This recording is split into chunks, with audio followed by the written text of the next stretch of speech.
না আমার একটু প্রেশার দেন। আমি মামলা করছি, আমি আবার উঠাইলাম। নেতাদের চাপে নাকি নিজে ফেঁসে যাওয়ার ভয়ে কেন মামলা তুলে নিতে চান ধর্ষণের শিকার হিন্দু নারী?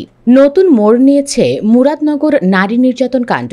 মামলা তুলে নিতে চান ওই ভুক্তভোগী নারী। তার দাবি, তিনি না বুঝেই এবং পরিবারের সদস্যদের সঙ্গে কথা না বলে মামলা করেছেন। এখন স্বামীর চাপে মামলা তুলে নেবেন। এদিকে নতুন একটি ভিডিও ভাইরাল হয়েছে।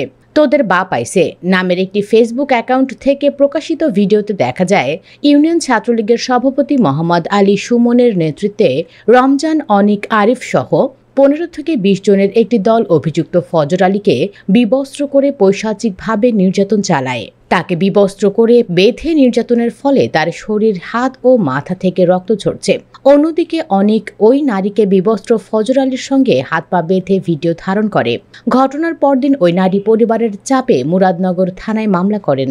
পুলিশ পৃথক 2 মামলায় 5 জনকে গ্রেপ্তার করে। প্রথমে নারী নির্যাতনের ঘটনায় অভিযুক্তরা বিএনপির কর্মী বলে দাবি করে প্রচার চালানো হয়। পরে বেরিয়ে আসে তারা আওয়ামী লীগের নেতাকর্মী।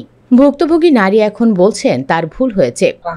মায়ে ফুলার বাপে কইছে তোর জগবেলা মান সমান গেছে গো, কেতেম কেস কলো ফাইতি না না কোনো কলো ফাইতি না তুই। তিনি মামলা তুলে নেবেন। গতকাল রাতে তিনি বলেন, আমি না বুঝেই ফজর আলীর বিরুদ্ধে মামলা করেছি। পরিবার ও এলাকার কারো সঙ্গে পরামর্শ ছাড়াই মামলা করে আমি এখন আমার স্বামীর চাপের মুখে আছি। স্বামী ও আমার পরিবারের লোকজন মামলা চালাতে অনীহা প্রকাশ করছে। আমি আমার সন্তানদের নিয়ে শান্তিতে থাকতে চাই। আমি মামলাটি তুলে নেব। গত বৃহস্পতিবার রাতে উপজেলার রামচন্দ্রপুর দক্ষিণ ইউনিয়নের বাহেরচর গ্রামে এক নারীকে রেপের অভিযোগ ওঠে এবং ওই নারী ও ফজর আলীর বিবস্ত্র ছবি ভাইরাল হয়। তবে এ ঘটনায় নিষিদ্ধ ছাত্রলীগ নেতা সুমন নেপথ্য কারিগর বলে জানান স্থানীয় বাসিন্দারা। পরিকল্পিতভাবে নারীকে বিবস্ত্র ও নির্যাতন করে এসব ভিডিও সামাজিক যোগাযোগ মাধ্যমে ভাইরাল করে তারা। স্থানীয় ইউপি চেয়ারম্যান গোলাম কিবরিয়া খোকন বলেন, ওই নারী ও ফজর আলীর মধ্যে পরকীয়ার সম্পর্ক ছিল। 2 মাস আগে ফজর আলীর ছোট ভাই শাহপরান ওই নারীর সঙ্গে তার ভাইয়ের পরকীয়া নিয়ে ফেসবুকে স্ট্যাটাস দিয়েছিল।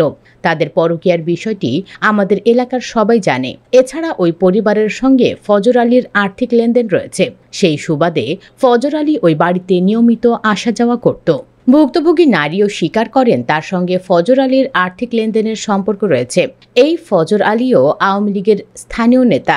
তাকে বিএনপির কর্মী বলে গুজব ছড়িয়ে পরিস্থিতি ঘোলাটে করার চেষ্টা করা হয়।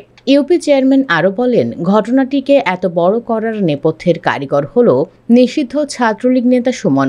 তারা আগে থেকে ওঁত পেতে থেকে ওই নারী ও ফজর আলীকে ধরে, পরে পরিকল্পিতভাবে বিবস্ত্র ও নির্যাতন করে এসব ভিডিও সামাজিক যোগাযোগ মাধ্যমে ভাইরাল করে।